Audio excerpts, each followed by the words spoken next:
Hello friends, welcome to my channel success fibre classes. तो कल से हमने हिंदी की प्रिपरेशन है वो शुरू कर दी है। ठीक है, अब ये हिंदी चाहे DSSB के जनरल पार्ट में आती हो, चाहे CTET के दोनों पेपर में आते हो, चाहे लेवल 1 चाहे लेवल 2 या किसी भी अदर एग्जाम में जहाँ जहाँ भी आपकी हिंदी आती है उसके लिए काफ़ी बेनिफिशियल रहेगी ये सीरीज़। ठीक है, अब कल मैंने जो आपको कराया था पहला टॉपिक वो संज्ञा और सर्वनाम कराया था और दोनों मैंने एक ही वीडियो के अंदर कवर किया था। तो आज हम संज्ञा सर्वनाम के DSSB में जितने भी प्रीवियस ईयर क्वेश्चन आए हैं, चाहे वो PRT में हो, चाहे TGT में हो, चाहे PGT में, किसी भी शिफ्ट में हो, हम प्रीवियस ईयर यहाँ पे डिस्कस करेंगे सिर्फ संज्ञा और सर्वनाम के। ठीक है, तो चलिए यहाँ पे आप देख भी सकते हो मेरे पास ये प्रैक्टिस सेट है, यहाँ पे लिखा भी हुआ है फ्रॉम 2014 टिल डेट, मतलब 2014 से और अब तक जितने भी क्वेश्चन इसमें बने हैं ना सारे हम डिस्कस करेंगे। ठीक है, तो चलिए हम शुरू करते हैं। तो पहला जो इसमें क्वेश्चन है वो कह रहा है कि संबंधवाचक सर्वनाम है वो बताना है। तो एक वाक्य दिया हुआ है, बच्चे वही कहानी सुनेंगे जो सच है। तो भाई जो कहानी है, कहानी को सच से कोरिलेट करने का काम दो शब्द कर रहे हैं, एक वही कर रहा है, एक जो। ठीक है, तो जब भी दो शब्द को कोरिलेट करने का काम करते हैं वो संबंधवाचक सर्वनाम होते हैं। तो कहानी सच दोनों क्या हो गई, संज्ञा। ठीक है, और वहीं जो हो गई सर्वनाम, तो ये दोनों संज्ञा को कोरिलेट कर रहे हैं ना, तो वहीं और जो क्या हो जाएंगे हमारे इसमें संबंधवाचक सर्वनाम। अब ये क्वेश्चन कब आया था हमारा DSSB PRT जो पेपर हुआ था 16 मार्च 2022 को सेकंड शिफ्ट में, वहाँ पर ये क्वेश्चन आया था। उसके बाद जो नेक्स्ट क्वेश्चन है ये कह रहा है कि दिए गया वाक्य है वो किस पुरुष का उदाहरण है। जीवेश एक प्रतिभाशाली विद्यार्थी है। तो कल मैंने आपको पुरुषवाचक सर्वनाम पढ़ाया था, तो उसमें उसके 3 टाइप बताए थे। पहला बताया था उत्तम पुरुष, दूसरा बताया था मध्यम पुरुष, तीसरा बताया था मैंने अन्य पुरुष। ठीक है, उत्तम पुरुष जिसमें वक्ता अपने लिए जो वर्ड यूज करता है, जैसे मैं हो गया, ठीक है, हम हो गया, ठीक है, हमें हो गया, तो ये सारे उत्तम पुरुष में आते हैं। मध्यम पुरुष होते हैं कि जो वक्ता श्रोता के लिए जो वर्ड यूज करता है, जैसे तुम हो गया, ठीक है, तू हो गया, तुम्हारा हो गया, तो मध्यम पुरुष। और अन्य पुरुष कौन होता है, अन्य पुरुष में जो वक्ता और श्रोता किसी तीसरे कैंडिडेट के बारे में बात करे और उसके लिए जिन वर्ड्स का इस्तेमाल करते हैं, जैसे वह हो गया, वे हो गया, उनका हो गया, उनकी हो गया, तो ये सारे हमारे किस में जाएंगे, अन्य पुरुष में। तो यहाँ पे आपको देखते ही पता चल रहा है कि जीवेश एक प्रतिभाशाली विद्यार्थी, ये अन्य पुरुष में है। अगर आप इसको ऐसे नहीं कर सकते तो आप जीवेश की जगह वह रख के देखो, वह एक प्रतिभाशाली विद्यार्थी है, तो सेंटेंस की क्या है, अपने आप में एक सेंस निकल रही है। ठीक है, और जीवेश कोई अन्य कैंडिडेट है, हम उसके बारे में बात करें, हमें नहीं पता कौन है, बस हमने बोला कि जीवेश एक प्रतिभाशाली विद्यार्थी है, तो ये आंसर होगा अन्य पुरुष का। उसके बाद जो थर्ड क्वेश्चन है हमारा, ये है दिए गए वाक्य में अव्यय ज्ञात करें। अब अव्यय मैंने आपको कराया नहीं, तो हम इस क्वेश्चन को बाद में करेंगे। उसके बाद फिर नेक्स्ट क्वेश्चन है, इसमें आपको भाववाचक संज्ञा बतानी है। तो यहाँ पे आपको सर्व का भाववाचक संज्ञा बताना है। ठीक है, तो कल जो मैंने आपको पढ़ाया था, तो टेबल में मैंने सर्व की भाववाचक संज्ञा आपको एज इट इज बताई हुई है, वो है सर्वस्व। ठीक है, तो इसका आंसर होगा बी। उसके बाद जो नेक्स्ट क्वेश्चन है ये कह रहा है कि निम्न शब्दों में से कौन सा शब्द समूहवाचक संज्ञा है। अब भाई समूहवाचक संज्ञा कौन सी होती है, भाई ऐसी संज्ञा जो समूह का बोध कराए वो समूहवाचक संज्ञा होती है। ठीक है, गुलाब तो भाई समूहवाचक नहीं है, क्योंकि गुलाब तो एक फूल का नाम हो गया जो स्पेसिफिक हो गया, तो ये व्यक्तिवाचक संज्ञा हो गया। गेहूं है ये किसी मैटर का नाम हो गया, किसी पदार्थ का नाम हो गया, तो ये भाई द्रव्यवाचक संज्ञा हो गया।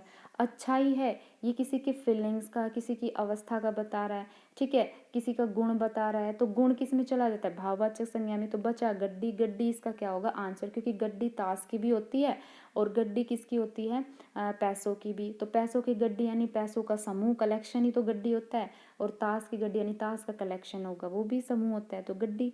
ठीक है, उसके बाद जो नेक्स्ट क्वेश्चन है ये कह रहा है कि 4 विकल्प दिए हुए हैं, तो उसमें आपको ये बताना है कि कौन सा भाववाचक संज्ञा का सही विकल्प नहीं है।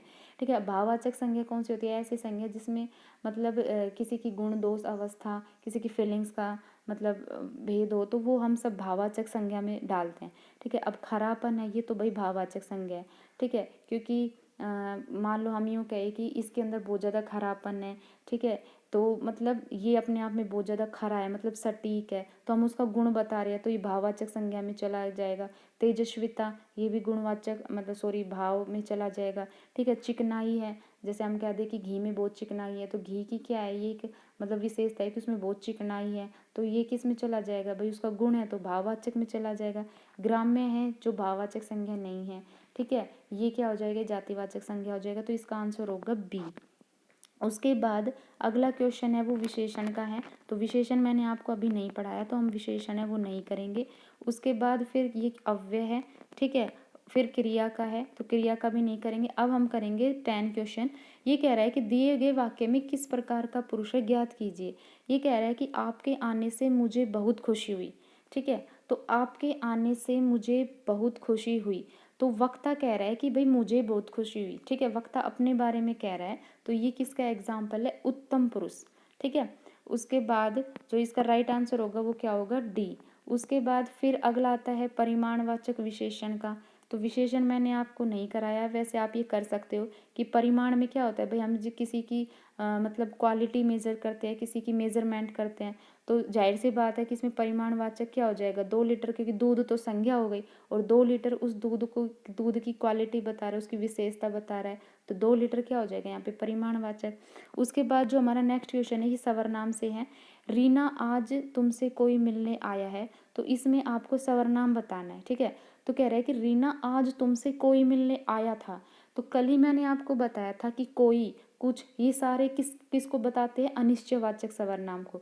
मतलब ये कह रहा है कि रीना आज तुमसे कोई मिलने आया था, पर ये नहीं बताया कि कौन आया था, स्पेसिफिक नहीं है, तो किस में चला जाएगा, ये अनिश्चयवाचक सवर्नाम में, यानी इसका आंसर होगा सी। उसके बाद जो हमारा नेक्स्ट क्वेश्चन है ये कह रहा है कि दिए गए वाक्य में रेखांकित शब्द की संज्ञा आपको बतानी है। ताजमहल की सुंदरता का वर्णन करना कठिन है, तो इसमें सुंदरता को अंडरलाइन किया हुआ है, ये बताने कौन से टाइप की संज्ञा है। भाई यहाँ पे हम ताजमहल का गुण बता रहे, क्या गुण है उसके अंदर, सुंदर। तो जब भी गुण आता है तो वो किस में चला जाता है, भाववाचक संज्ञा में, तो जाहिर सी बात है इसका आंसर होगा सी, ठीक है। उसके बाद फिर अगला क्वेश्चन है, ये कह रहा है कि इनमें से सवर्नाम नहीं है। सवर्नाम नहीं है वो बताना है, तो भाई कोई तो सवर्नाम है, ठीक है। सवर्नाम क्या होते हैं, जो संज्ञा की जगह हम यूज करते हैं जो शब्द, वही तो सवर्नाम होते हैं। भाई कोई भी यूज करते हैं हम, ठीक है। आप, तुम, ये तीनों हमारी क्या है, सवर्नाम है। नहीं एक ऐसा वर्ड है जो सवर्नाम नहीं है, ठीक है। तो इसका आंसर होगा सी। उसके बाद अगला जो क्वेश्चन है ये कह रहा है कि जो चावल है उसका दाम काफ़ी बढ़ गया है, ठीक है। तो इस वाक्य में हमें संज्ञा बतानी है, ठीक है। तो अब यहाँ पे जो संज्ञा होगी चावल है, ठीक है, क्योंकि चावल किसी पदार्थ का नाम है, तो ये द्रव्यवाचक संज्ञा हो जाएगी, ठीक है। तो यहाँ पे आंसर होगा सी। उसके बाद जो नेक्स्ट क्वेश्चन है ये है विशेषण का। तो विशेषण मैंने अभी आपको नहीं कराया, तो हम ये अभी नहीं करेंगे। उसके बाद जो अगला क्वेश्चन है ये कह रहा है कि कौन आया है, ठीक है। तो अब आपको बताना है कि कौन आया है। तो कौन जो वर्ड है ये किसका, अब कौन आया, तो सबसे पहले तो कौन, ठीक है। तो ये सवर्नाम हो गया, ठीक है। दूसरा, अभी भाई पीछे क्या लगा हुआ है, पीछे प्रश्नवाचक साइन लगा हुआ है, तो जाहिर सी बात है ये प्रश्नवाचक तो होगा ही होगा, पुल्लिंग है और एक वचन, यानी आंसर इसका ए है, वो करेक्ट होने वाला है, ठीक है। तो 17 का आंसर होगा ए। फिर उसके बाद है वाक्य। तो वाक्य मैंने अभी आपको कराया नहीं है। फिर है नेक्स्ट क्वेश्चन, ये कह रहा है कि जो लड़का है ये किस प्रकार की संज्ञा है। तो लड़का, कल ही मैंने आपको बताया था कि जो लड़का, लड़की, ये सब किसके अंदर आते हैं, जातिवाचक संज्ञा में। तो ये जातिवाचक संज्ञा का उदाहरण है, क्योंकि लड़का में सारे लड़के आ गए, ठीक है। चाहे छोटे बड़े सब आ गए इसके अंदर, तो ये जातिवाचक संज्ञा का एग्जाम्पल हो जाएगा। उसके बाद जो नेक्स्ट क्वेश्चन है ये कह रहा है कि जो छोटा है इसका भाववाचक संज्ञा आपको बताना है। तो कल की टेबल में भी ये एज इट इज है, छोटा का मैंने बताया था छुटपन, बालक के नीचे ही है जस्ट छोटा। तो बालक का जैसे मैंने बताया था बालपन, वैसे छोटा का होता है छुटपन, तो इसका आंसर होगा बी, ठीक है। उसके बाद जो नेक्स्ट क्वेश्चन है ये हमारा क्रिया का है। तो क्रिया मैंने अभी आपको नहीं कराई है, ठीक है। अब आता है अगला क्वेश्चन, मुस्कुराहट से ही पता चल जाती है खुशी इस वाक्य में संज्ञा है। तो भाई जाहिर सी बात है जो मुस्कुराहट है यही जो शब्द है हमारा संज्ञा है। अब इसके सामने आप मेरी या मेरा लगा के देखना ना, जैसे मैं बोलूँ मेरी मुस्कुराहट, तो सेंस निकल गई ना, तो इट मीन्स यहाँ पे मुस्कुराहट क्या है, संज्ञा है, ठीक है। उसके बाद जो नेक्स्ट क्वेश्चन है ये विशेषण का है। विशेषण मैंने आपको अभी कराया नहीं है, तो इसको हम अभी नहीं करेंगे। फिर आता है हमारा, बस अब इसमें कोई भी हमारा, हाँ जैसे ये क्वेश्चन है यहाँ पे कि निम्नलिखित वाक्य में आपको मध्यम पुरुष छांटना है, तुम औरों को नहीं अपने आप को सुधार लो, ठीक है। तो इसमें मध्यम पुरुष का वो छटाई करनी है आपको कि इसमें मध्यम पुरुष कौन सा है इस वाक्य में। तो भाई मध्यम पुरुष क्या होता है कि जो शब्द वक्ता श्रोता के लिए यूज करता है, ठीक है। जैसे श्रोता से बात करता है तो उसके लिए उसे क्या कहेगा, तुम, तुम्हारा, ठीक है। तो यही किस में आते हैं, मध्यम पुरुष में। तो इसमें जो तुम वर्ड होगा ना, ये हमारा किस में जाएगा, मध्यम पुरुष में। तो इसका आंसर जो होगा वो डी होगा। तो आई होप आपको ये वीडियो अच्छी लगी है। अगर आपको अच्छी लगी हो तो मेरे चैनल को ज़्यादा से ज़्यादा लाइक कीजिए, शेयर कीजिए, सब्सक्राइब कीजिए। कल हम पढ़ेंगे विशेषण, ठीक है, और उसके फिर प्रीवियस ईयर क्वेश्चन करेंगे। तो थैंक यू वेरी मच।